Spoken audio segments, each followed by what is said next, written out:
मी Bharatiya Janata party आणि NDA या सर्व घटक पक्षांच्या बिहार युनिटचं अतिशय मनापासून अभिनंदन करतो आणि बिहारच्या जनतेचंही मनापासून अभिनंदन करतो आणि आभार मानतो की त्यांनी पंतप्रधान मोदीजींच्या नेतृत्वावर विश्वास ठेवून, नितीश कुमारांच्या सुशासनावर विश्वास ठेवून आणि आमच्या घटक पक्षाला त्या ठिकाणी एनडीएच्या माध्यमातून एक प्रचंड मोठं बहुमत दिलेलं आहे।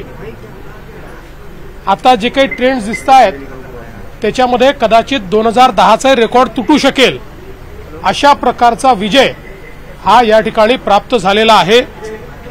विशेषतः मोदीजींच्यावर जो काही बिहारचा विश्वास आहे, जे काही मोदीजींवर प्रेम आहे ते यातनं आपल्याला दिसून पडतं आहे आणि नितीश कुमारांची जी छवी आहे एक स्वच्छ आणि प्रशासक म्हणून त्यावरही एक शिक्कामोर्तब करण्यात आलेला आहे। चिराग पासवान असतील किंवा मांझीजी असतील, उपेंद्र कुशवाहा असतील, असं एक अतिशय चांगलं या ठिकाणी आमची युती होती आणि त्या युतीला चांगल्या प्रकारे लोकांनी प्रतिसाद दिला आहे। दुसरं महत्त्वाचं असं आहे की या विजयानंतर खऱ्या अर्थानं काँग्रेस पार्टी आणि राहुल गांधी यांनी देशामध्ये जो विषारी प्रचार चालवलेला आहे त्याला जनतेने उत्तर दिलेलं आहे। सातत्याने संवैधानिक संस्थांचा अपमान करणं, संवैधानिक संस्थांच्या माध्यमातून चालणाऱ्या कारभाराला विरोध करणं, जनतेच्या मॅन्डेटला विरोध करणं, कुठेतरी आता जनतेला हे लक्षात येत आहे की आम्ही ज्या सरकारला निवडून देतो हा त्या सरकारचा अपमान नाही आहे, आमच्या मताचा अपमान आहे। त्यामुळे जोपर्यंत राहुल गांधी अशा प्रकारे संवैधानिक संस्थांचा अपमान करतील तोपर्यंत काँग्रेसची हालत हीच होईल। आज आपण बघा, एकीकडे आरजेडीची तर हालत खराब झालीच आहे, पण काँग्रेसची हालत त्याहीपेक्षा खराब आहे। काँग्रेस एमआयएम पेक्षाही खाली गेली आहे आणि एकत्रित कम्युनिस्ट पक्षांच्या ज्या जागा आलेल्या आहेत त्याहीपेक्षा काँग्रेस खाली गेलेली आहे। मला असं वाटतं की काँग्रेसच्या बिहारच्या इतिहासातला सर्वात कमी स्कोअर त्या ठिकाणी आलेला आहे।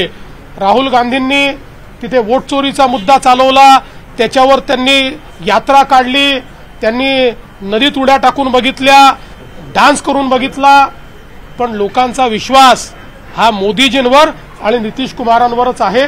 आणि म्हणून मला असं वाटतं की या ठिकाणी जोपर्यंत काँग्रेस पार्टी आणि त्यांच्या सोबतचे पक्ष हे त्या ठिकाणी आत्मपरीक्षण करणार नाहीत तोपर्यंत ते निवडून येऊ शकत नाहीत। बिहारमध्ये जातीच्या वरती मतदान होतं असं बोललं जायचं, पण पहिल्यांदाच विकासाच्या मुद्द्यावरती मतदान होताना पाहायला मिळालं। बिहारमध्ये जातीच्या वरती मतदान होतं असं बोललं जायचं, पण पहिल्यांदाच असं दिसलं की विकासाचा मुद्दा, जातीचा मुद्दा मागे पडताना पाहायला मिळाला। मला असं वाटतं की सगळे मुद्दे बाजूला पडलेले आहेत आणि विकास आणि सुशासन हाच मुद्दा या निवडणुकीचा प्रमुख मुद्दा ठरलेला आहे। मोदीजी, नितीशजी आणि एनडीए हाच प्रमुख मुद्दा ठरला आणि त्यांच्यावर विश्वास दाखवलेला आहे। तुम्ही ज्या ज्या ठिकाणी प्रचार केला तिथे पण जागा निवडून आलेल्या आहेत, जेव्हा प्रचार केला होता तेव्हा चित्र काय होतं, वाटलं होतं का एवढा निकाल? निश्चितपणे हे लक्षात येत होतं की खूप चांगल्या परिस्थितीमध्ये एनडीए आहे, कारण बिहारमध्ये मागच्या निवडणुकीत मी स्वतः प्रभारी होतो आणि त्यावेळेस काही प्रमाणात जी काही अँटी इन्कम्बन्सी दिसत होती ती यावेळी कुठेही दिसली नाही, उलट एक प्रो इन्कम्बन्सी दिसून पडत होती। आपल्यापैकी काही पत्रकार मला बिहारमध्ये भेटले होते, त्यांनाही मी त्यावेळेस हे सांगितलं होतं की मला मागच्या वेळेस अँटी इन्कम्बन्सी काही प्रमाणात दिसत होती, पण यावेळेस प्रो इन्कम्बन्सी दिसते आहे आणि अक्षरशः त्या प्रो इन्कम्बन्सीचाच आज रिझल्ट आहे। अर्थात आमच्यापैकी म्हणजे माझ्यासारख्या कार्यकर्त्याला हे वाटत होतं की 160च्या आपण पुढे जाऊ, पण त्याच्याही कितीतरी पुढे आम्ही गेलो।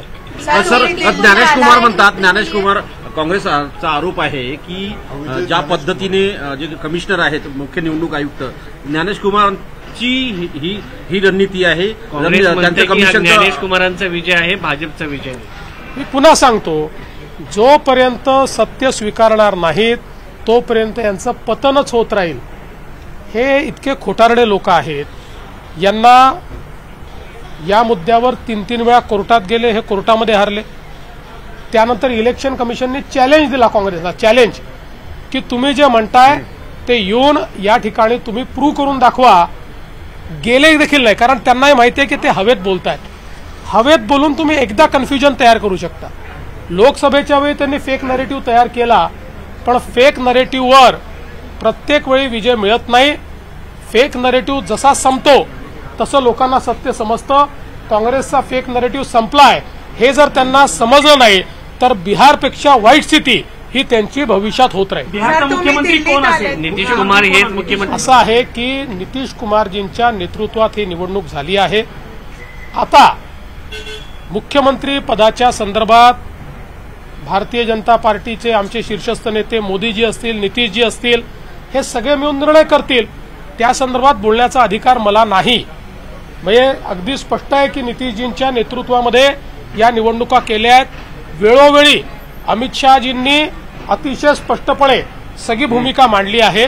त्यामुळे त्यानुसार जे काही निर्णय आहेत ते होतील. या संदर्भात कुठलंही कमेंट करण्याचा आमचा अधिकार नसतो. आमच्या पार्लमेंटरी बोर्डाचा किंवा आमच्या शीर्षस्थ नेत्यांचा तो अधिकार आहे. नाही सर, ज्या पद्धतीने राज्यामध्ये लाडली बहीण चालली त्याच धर्तीवरती लाडली बहीण चालली का तिथे बिहारमध्ये? मला असं वाटतं की बिहारमध्ये निश्चितपणे पहिलेही दरवेळी बिहारमध्ये महिलांनी आमच्या एनडीएला वोट दिलेला आहे. मोदीजींवर, नितीशजींवर महिलांचं विशेष प्रेम आहे आणि याही वेळी ते झालेलं आहे.